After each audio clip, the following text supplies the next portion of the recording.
भारत के संपूर्ण इतिहास का एक ऐसा शासक जिसने सबसे अधिक युद्ध लड़े, कभी परास्त नहीं हुआ। उस काल में आए हुए विदेशी यात्रियों ने भी आंखों देखा वर्णन अपने ग्रंथों में किया है। उन्होंने यहाँ तक लिखा है कि एक ऐसा शासक जिसकी शोभा उनके शरीर पर तीरों, तलवारों, भालों और अन्य हथियारों से लगे सैकड़ों घावों के निशान हैं जो उसके द्वारा लड़े गए युद्धों में मिले थे। क्या आप बता सकते हैं मैं किसकी बात कर रहा हूँ? जी हाँ, यह महान भारतीय योद्धा समुद्रगुप्त हैं। इस महान भारतीय शासक की ख्याति इतनी विशाल और विख्यात है कि विश्व के इतिहासकारों ने उन्हें भारत के नेपोलियन की संज्ञा दी। आखिर विदेशी इतिहासकारों ने इतना बड़ा सम्राट क्यों माना, नेपोलियन की संज्ञा क्यों दी? क्योंकि उनके पूरे शासन काल का विवरण भारतवर्ष ही नहीं विदेशों में ही साक्ष्य के साथ आज भी उपलब्ध है। फिर भी समुद्रगुप्त की महानता नेपोलियन से कहीं ज़्यादा थी। नेपोलियन उनके सामने नहीं टिकते थे क्योंकि समुद्रगुप्त ने अपने जीवन काल में कोई युद्ध नहीं हारा, जबकि नेपोलियन को कई बार हार का सामना करना पड़ा। समुद्रगुप्त 335 से 375 ईस्वी तक गुप्त साम्राज्य के राजा थे। वे चंद्रगुप्त प्रथम के उत्तराधिकारी थे और गुप्त साम्राज्य के चौथे राजा थे। इन्होंने भी अपनी राजधानी पाटलिपुत्र यानी कि आज के पटना को ही बनाया था। उनका एक और नाम मिलता है अशोकादित्य। वे विश्व इतिहास के सबसे बड़े और सफल सेनानायक सम्राट माने जाते हैं। उनके शासनकाल में भारतीय इतिहास का स्वर्ण युग भी कहा जाता है। वे एक उदार शासक थे, वीर योद्धा थे और कला के संरक्षक थे। उनका नाम जावा पाठ यानी कि आज के इंडोनेशिया देश के भाषा में तांत्रिक मंडका के नाम से संबोधित किया गया है। समुद्रगुप्त के पिता का नाम चंद्रगुप्त प्रथम था और माता लिच्छवी कुमारी कुमारी देवी। अब चूंकि चंद्रगुप्त ने अपने अनेक पुत्रों में से समुद्रगुप्त को अपना उत्तराधिकारी चुना और अपने जीवन काल में ही शासनभार सौंप दिया। राज्य में तो खुशी की लहर दौड़ गई, किंतु समुद्रगुप्त के बड़े भाइयों ने रुष्ट होकर विद्रोह कर दिया और राज्य में गृह युद्ध छिड़ गया। इनमें सबसे बड़े विरोधी थे राजकुमार काछा, जो समुद्रगुप्त के बड़े भाई थे। इनके नाम के सिक्के मिलते हैं। अब इस गृह कलह को शांत करने में समुद्रगुप्त को 1 वर्ष का समय लगा।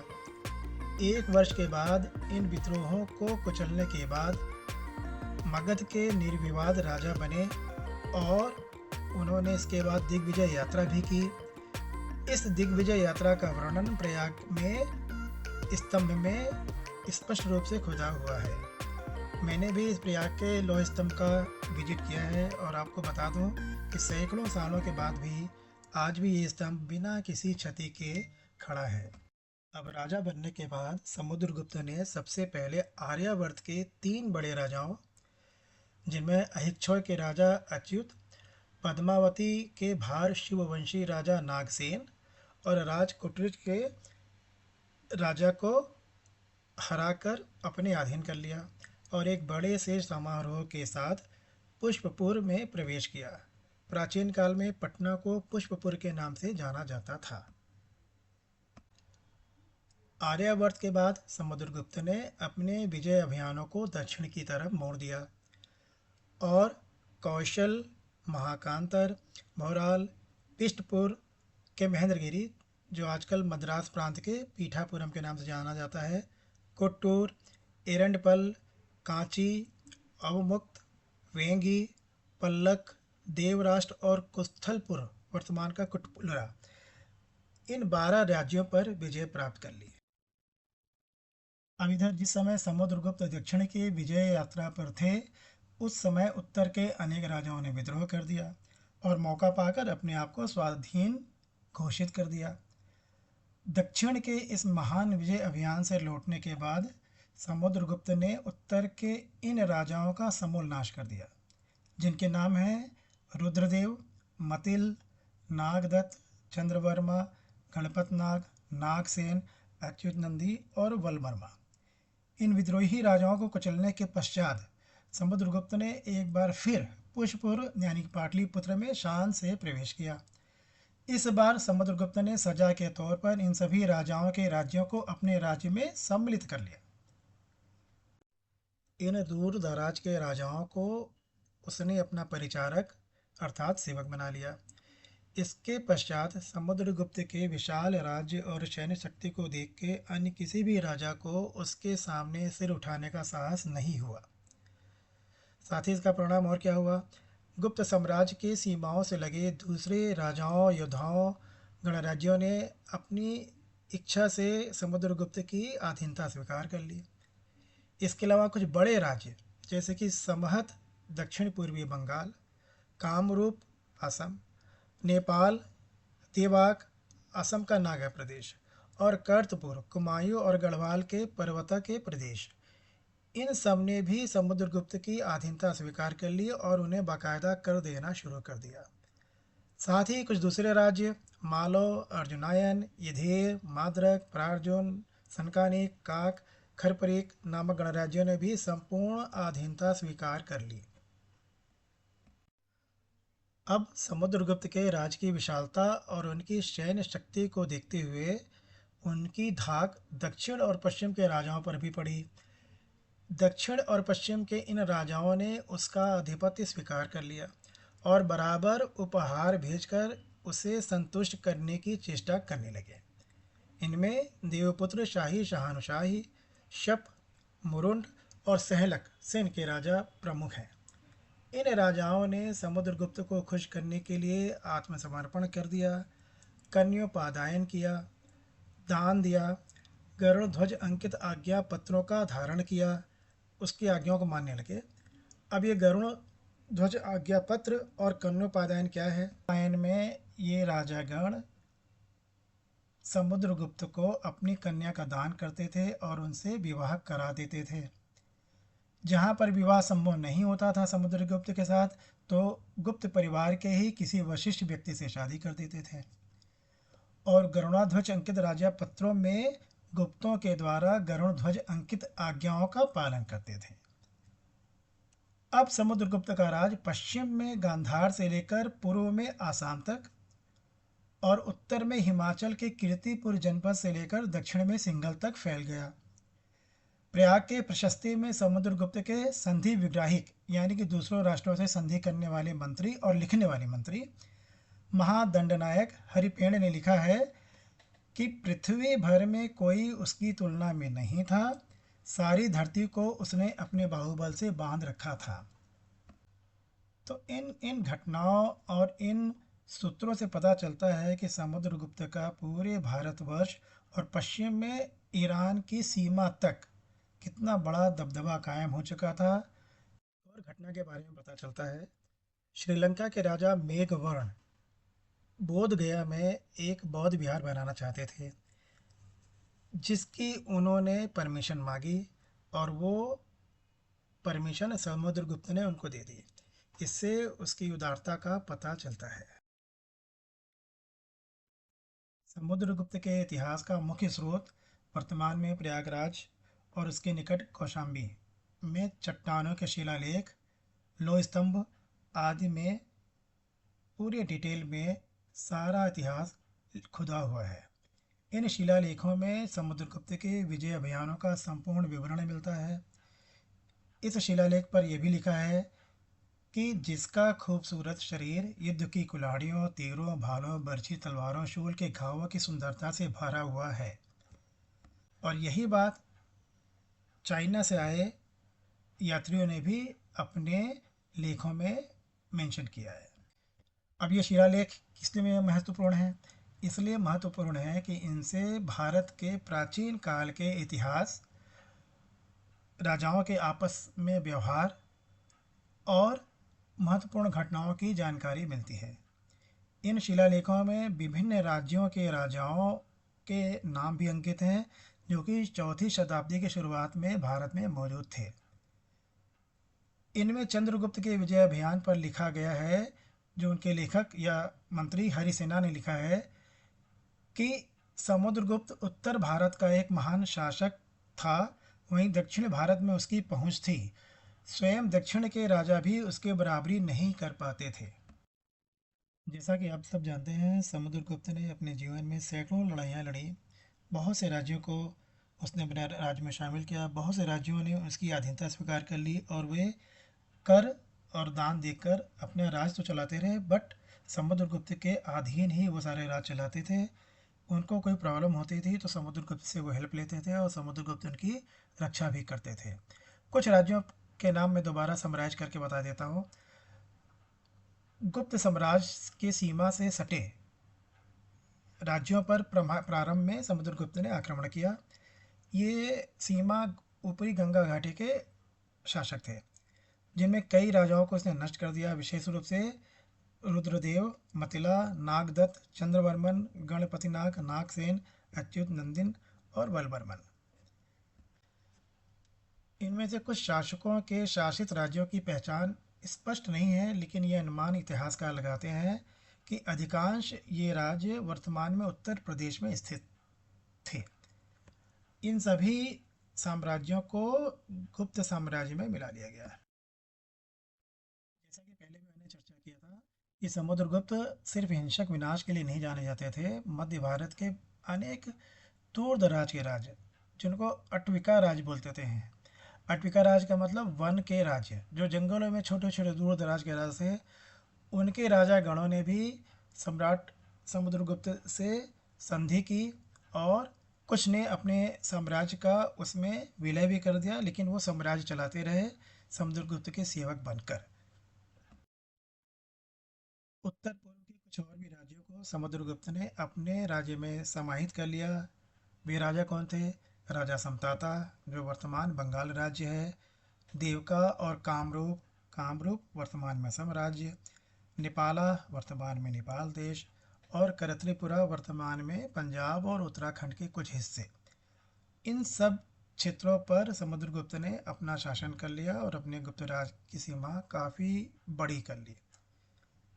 इसके अतिरिक्त कई राज्य जैसे कि मालो, अर्जुनायन, यौधेय, मद्रका, भीर, प्रर्जुन, सनकानिक, काका और खपारिक भी गुप्त साम्राज्य में शामिल कर लिए गए। इनमें राजस्थान और पंजाब के वर्तमान राज्यों के कुछ हिस्से सहित उत्तर पश्चिम भारत के बहुत बड़े हिस्से शामिल थे। अब बहुत से छोटे बड़े राजाओं ने समुद्रगुप्त की अधीनता स्वीकार कर ली, अपना राज उनको सौंप दिया और समुद्रगुप्त के नाम पर राज करते रहे। अब उनकी समस्याओं को भी समुद्रगुप्त ने दूर किया। कई घटनाएं ऐसी मिली हैं जिनमें कुछ क्रूर और निर्दयी राजाओं ने दूसरे राजाओं के राज्य पर कब्जा किया और उन राजाओं को अपने कैद में रखकर उनको नाना प्रकार के दुख दिए। समुद्रगुप्त से जब हेल्प मांगी गई, उन्होंने इन क्रूर राजाओं का बलपूर्वक दमन किया और इनके उन राजाओं को राज्य वापस किया। इनमें वर्तमान में कौन कौन से राज्य हैं? मध्य प्रदेश, उड़ीसा, आंध्र प्रदेश और तेलंगाना के राज्य। भारत के पूर्वी और दक्षिण पूर्वी तट के राजा भी शामिल थे, जिनमें कुछ के नाम इस प्रकार हैं। Mahendra of Kosala, Vyaghra Raja of Mahakantara, Maharaja of Kurala, Mahendragiri of Pishtapura, Swami Datta of Kottayur, Damana of Erandapalla, Vishnugopa of Kanchi, Nila Raja of Avamukta, Hastivarman of Vengi, Ugrasena of Palakka, Kubera of Devarashtra, Dhananjaya of Kusthalapura. Allahabad pillar subscription के हिसाब से ये सारे राजा दक्षिण से बिलोंग करते थे और इनको इनकी सहायता के बाद समुद्रगुप्त को राजाओं के राजा अर्थात सम्राट की उपाधि भी दी गई। सिक्के। अब बात करते हैं गुप्त साम्राज्य के सिक्कों की। गुप्त साम्राज्य ने जो सिक्के शुरू में जारी किए, वे सारे कुषाण साम्राज्य के सिक्कों के आधार पर बनाए गए थे। कुषाण जैसे क्यों बनाए गए थे? क्योंकि पश्चिम उत्तर एशिया कह लीजिए के राज्यों पर जब समुद्रगुप्त ने विजय प्राप्त की तो वहाँ पर कुषाणों के शासन थे पहले, और उनके सिक्के भी चलते थे। तो इससे प्रभावित होकर कुछ सिक्के गुप्त साम्राज्य ने जारी किए। अब क्या क्या चीज़ इनसे कुषाणों जैसे मिलते थे? इन सिक्कों के वजन, मानक, तकनीक और डिजाइन कुषाणों जैसे बनाए गए थे। गुप्तों ने कुषाणों के सिक्के का नाम भी दिया अपने सिक्के का दिनारा, जो वास्तव में तो रोमन नाम डेनारियस ओवरसीज से आया था। खैर, समुद्रगुप्त के मानक सिक्कों पर एक वेदी पर बलि का दृश्य, एक प्रभामंडल का चित्रण जो कि कुषाणों से अपनाया गया था शामिल था। अब अंतर क्या था कुषाणों से? अंतर ये था कि शासक की टोपी, कुषाणों में नुकीली टोपी होती थी, बट समुद्रगुप्त में चुस्त दुरुस्त टोपी रहती थी। त्रिशूल की जगह गरुण और समुद्रगुप्त के आभूषण शामिल थे जो भारतीय आभूषण थे। इलाहाबाद स्तंभ लेख में उनके दिव्य सुशासन का संकेत मिलता है, जिसमें उनकी तुलना परम पुरुष अर्थात सर्वोच्च प्राणी से किया गया है, और धनदा अर्थात कुबेर, वरुण, इंद्र, मृत्यु अर्थात यम जैसे देवताओं से भी किया गया है। एरण में जो शिलालेख पाया गया है उसमें यह भी बोला गया है कि वह खुशी और क्रोध में क्रमशः कुबेर और यम के बराबर थे। मथुरा के पत्थर शिलालेख में उन्हें कुबेर, वरुण, इंद्र और यम के बराबर बताया गया है। अश्वमेघ। समुद्रगुप्त उन कुछ गिने चुने राजाओं में से एक थे जिन्होंने अश्वमेघ के आयोजन किए, बल्कि इन्होंने कई अश्वमेघ कई अनुष्ठान किए। अश्वमेघ अश्वमेघ क्या है? अश्वमेघ पुरातन काल से होता आया है। आपको पता होगा पौराणिक काल में या अर्वाचीन काल में अश्वमेघ होते रहते थे। भगवान श्री राम ने अश्वमेघ की थी, जिसमें उनके घोड़े को लव कुश ने पकड़ा था। राजा बलि ने अश्वमेघ सफलपूर्वक किया था। विशेष यज्ञ होता है। इसमें यज्ञ के बाद एक घोड़े को सजा के उसके मस्तक पर जय पत्र बांधकर उसे भूमंडल में घूमने के लिए छोड़ देते थे। उसके पीछे एक बड़ी सेना कुछ सेनापतियों के नेतृत्व में चलती रहती थी। होता यह था कि घोड़ा जहाँ जहाँ घूमता था वो क्षेत्र, भूभाग या राज्य अश्वमेध करने वाले राजा के अधीन हो जाता था। अब यदि उस भूभाग के शासक को ये स्वीकार नहीं होता था तो वो घोड़े को पकड़ लेता था। घोड़ा पकड़ना था नहीं कि अश्वमेध करने वाली सेना उसके ऊपर तुरंत आक्रमण कर देती थी। अब अगर आक्रमण करने के बाद ये शासक हार गया तो उसको तुरंत अधीनता स्वीकार करनी पड़ती थी। अब घोड़ा जितने भी क्षेत्र, भूभाग या राज्यों में घूम के आता था वो सारा राज्य अश्वमेध करने वाले राजा के नियंत्रण में हो जाता था और उसके अंदर उसका शासन शुरू हो जाता था। प्राचीन भारतीय राजाओं द्वारा अपनी शाही संप्रभुता को साबित करने के लिए ये किया जाता था। इस प्रदर्शन को चिन्हित करने के लिए, मार्क करने के लिए सोने के सिक्के जारी किए गए। समुद्रगुप्त की पोती प्रभावती गुप्ता, जो वाकाटक की रानी भी थी, उन्होंने ताम्रपत्र शिलालेख में समुद्रगुप्त द्वारा किए गए कई अश्वमेध यज्ञों का वर्णन किया है। उत्तराधिकार। समुद्रगुप्त ने लगभग 40 वर्षों तक शासन किया था। उसके बाद उनके पुत्र चंद्रगुप्त द्वितीय ने गुप्त वंश को संभाला। ये सारी बातें गुप्त वंश के आधिकारिक अभिलेखों में मिल जाती हैं। तो साथियों, एक छोटा सा प्रयास था समुद्रगुप्त के बारे में, जिनको नेपोलियन ऑफ भारत कहा जाता था, जिसमें मैंने विशेष रूप से उनके द्वारा प्राप्त की गई विजयों, जो न सिर्फ भारत में बल्कि भारत के बाहर विदेशी धरती पर भी की गई थी, उसके बारे में फोकस किया है।